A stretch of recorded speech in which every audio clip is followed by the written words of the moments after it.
দীর্ঘদিন ধরেই বৈরী সম্পর্ক চলছে ইরান ও যুক্তরাষ্ট্রের মধ্যে। এর মাঝেই হঠাৎ ইরানের রাষ্ট্রদূতের সাথে গোপনে সাক্ষাৎ করেছেন ট্রাম্প প্রশাসনে যুক্ত হওয়ার শীর্ষ ধনকুবের ইলন মাস্ক। ফলে ধারণা করা হচ্ছে দুদেশের উত্তেজনা কমাতে এই বৈঠক করেছেন মাস্ক।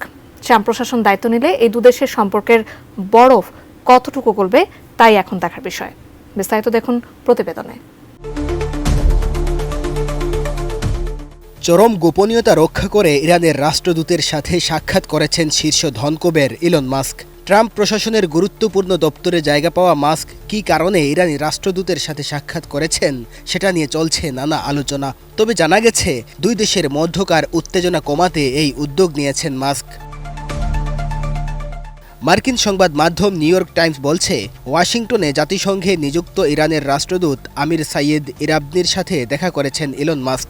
ইরানের দুই সরকারি কর্মকর্তার বরাত দিয়ে পত্রিকাটি জানিয়েছে, দুই পক্ষের মধ্যকার বৈঠক ফলপ্রসূ হয়েছে। স্বাস্থ্যকর অল টাইম ফ্যামিলি কেক, সব সময় all time healthy life. New York Times জানিয়েছে, একটি গোপন জায়গায় ইরানের কর্মকর্তাদের সঙ্গে মাস্কের বৈঠক অনুষ্ঠিত হয়। সরকারিভাবে ইরান কিংবা ট্রাম্পের প্রশাসন এই বৈঠকের কথা জানাননি। তারা এই বৈঠকের কথা স্বীকারও করেননি। ফলে মাস্কও প্রকাশ্যে এ নিয়ে কোনো মন্তব্য করেননি। ইরানের কয়েকজন কর্মকর্তা নাম প্রকাশ না করার শর্তে নিউ ইয়র্ক টাইমসের সঙ্গে কথা বলেছেন। তারা জানিয়েছেন, গত কয়েক বছর ধরে আমেরিকার প্রতিনিধিদের সঙ্গে তাদের আলোচনা কার্যত বন্ধ হয়ে গিয়েছিল। মাস্ক যেহেতু সরকারি প্রতিনিধি নন, তাই এই আলোচনায় কোনো সমস্যা হয়নি।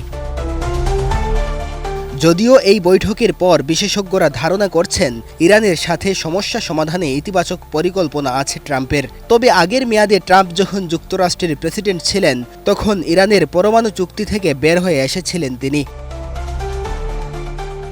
সে সময় ইরানের ওপর চাপ তৈরি করতে দেশটির বিরুদ্ধে একের পর এক নিষেধাজ্ঞা আরোপ করেছিলেন ট্রাম্প। ট্রাম্প পরমাণু চুক্তি থেকে বেরিয়ে আসার পর ইরানের সঙ্গে যুক্তরাষ্ট্রের সম্পর্ক ধীরে ধীরে খারাপ হয়েছে। বাইডেনের আমলেও তার কোনো উন্নতি হয়নি। সম্প্রতি ইরানের প্রেসিডেন্টও পরমাণু পরিদর্শকদের জানিয়েছেন, ইরান যে শান্তিপূর্ণ পরমাণু প্রকল্প চালাচ্ছে তা দেখাতে তার আপত্তি নেই। এমন বক্তব্যের পর ইরানও এ বিষয়ে আগের চেয়ে কিছুটা নরম হয়েছে বলে মন্তব্য করা হচ্ছে। এদিকে ট্রাম্পের সঙ্গে ইসরায়েলের প্রধানমন্ত্রী বেনিয়ামিন নেতানিয়াহুর মধুর সম্পর্ক রয়েছে। নেতানিয়াহু ইতিমধ্যে ইরানে আক্রমণ চালানোর হুমকি দিয়ে রেখেছেন, কারণ হামাসের সঙ্গে ইসরায়েলের যুদ্ধ চলাকালীন ইরান সরাসরি ইসরায়েলে মিসাইল ছুড়েছে। ফলে এখন দেখার বিষয়, ট্রাম্পের প্রশাসন এই বিষয়টিকে কিভাবে সামাল দেয়। সম্প্রতি যুক্তরাষ্ট্রের প্রেসিডেন্ট নির্বাচনে ডোনাল্ড ট্রাম্পের পক্ষে প্রকাশ্যে কাজ করতে দেখা যায় ইলন মাস্ককে। এমনকি নির্বাচনে $20 কোটি অনুদানও দিয়েছেন এই ধনকুবের। তখন থেকেই সবাই ধারণা করছিলেন, ট্রাম্প নির্বাচিত হলে তার প্রশাসনে গুরুত্বপূর্ণ পদ পাবেন মাস্ক। এমনকি বিজয়ী ভাষণেও মাস্কের ভূয়সী প্রশংসা করেন ট্রাম্প।